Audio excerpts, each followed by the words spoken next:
ವಿ24 ಕನ್ನಡ ನ್ಯೂಸ್ಗೆ ಸ್ವಾಗತ. ಸಚಿವ ಸತೀಶ್ ಜಾರಕಿಹೊಳಿ ಸಾಲು ಆರೋಪಕ್ಕೆ ಮೌನ ಮುರಿದ ಶಾಸಕ ಸವದಿ ಅಥಣಿಯಲ್ಲಿ ಬಿಜೆಪಿ ಲೀಡ್ ವಿಚಾರಕ್ಕೆ ಜಾರಕಿಹೊಳಿ ಸವದಿ ವಿರುದ್ಧ ವಾಗ್ದಾಳಿ.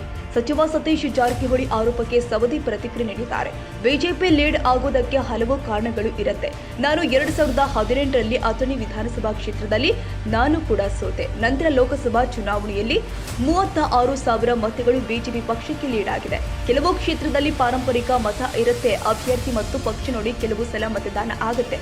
ಕಳೆದ ನನ್ನ ಚುನಾವಣೆಯಲ್ಲಿ 76,000 ಮತ ಕಾಂಗ್ರೆಸ್ ಲೀಡ್ ಆಯಿತು. ಈ ಲೋಕಸಭಾ ಚುನಾವಣೆ 7,000 ಮತ ಮೈನಸ್ ಆಗಿದೆ. ಇದಕ್ಕೆ ಕೆಲವು ಕಾರಣಗಳು ಮತ್ತು ದೋಷಗಳು ಇದ್ದಾವೆ. ನಾನು ಪಕ್ಷದ ವೇದಿಕೆಯಲ್ಲಿ ಚರ್ಚೆ ಮಾಡ್ತೀನಿ, ಬಹಿರಂಗವಾಗಿ ಹೇಳುವುದಕ್ಕೆ ಆಗೋದಿಲ್ಲ. ಅಥಣಿ ಶಾಸಕ ಲಕ್ಷ್ಮಣ್ ಸವದಿ ಬಾಗಲಕೋಟೆ ಜಿಲ್ಲೆಯ ಜಮಖಂಡಿಯಲ್ಲಿ ಪ್ರತಿಕ್ರಿಯೆ ನೀಡಿದ್ದಾರೆ.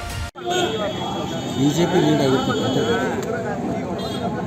ಹೀಗಾಗಿ ಒಂದು ಉದಾಹರಣೆ ಹೇಳಲಿಕ್ಕೆ ಬಯಸ್ತೀನಿ. 2018ರಲ್ಲಿ ನಾನು ಸೋತಿದ್ದೆ. 19ರಲ್ಲಿ ಲೋಕಸಭಾ ಚುನಾವಣೆ ಬಂತು.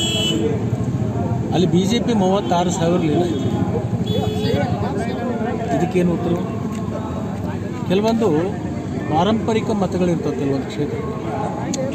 ಆ ಪಾರಂಪರಿಕ ಮತಗಳು ವ್ಯಕ್ತಿಗಳನ್ನು ನೋಡಿ, ಪಕ್ಷಗಳನ್ನು ನೋಡಿ ಕೆಲವೊಂದು ಮತಗಳನ್ನು ಹಾಕ್ತಕ್ಕಂಥ ವ್ಯವಸ್ಥೆ. ನನ್ನ ಚುನಾವಣೆಯಲ್ಲಿ 76,000 ಅಂತರದಿಂದ ನಾನು ಗೆಲ್ಲಿಸಿದ್ದು. ಆದರೆ ಈ ಚುನಾವಣೆಯಲ್ಲಿ ಸುಮಾರು 7,000ಕ್ಕಿಂತಲೂ ಕಡಿಮೆ ಕಾಂಗ್ರೆಸ್ ಮತ ಬಂದಿರ್ತದೆ.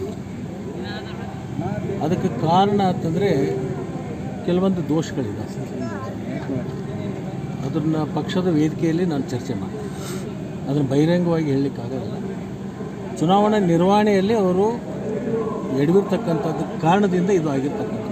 ಇದನ್ನೆಲ್ಲವನ್ನು ನಾನು ಪಕ್ಷದ ಒಂದು ಚೌಕಟ್ಟಿನಲ್ಲಿ ಅದನ್ನು ಚರ್ಚೆ ಮಾಡ್ತೀನಿ. ತಾಜಾ ಸುದ್ದಿಗಾಗಿ TV24 ನ್ಯೂಸ್ಗೆ ಸಬ್ಸ್ಕ್ರೈಬ್ ಮಾಡಿ ಮತ್ತು ಬೆಲ್ ಐಕಾನ್ ಒತ್ತಿ ತಪ್ಪದೇ ಲಿಂಕ್ ಶೇರ್ ಮಾಡಿ.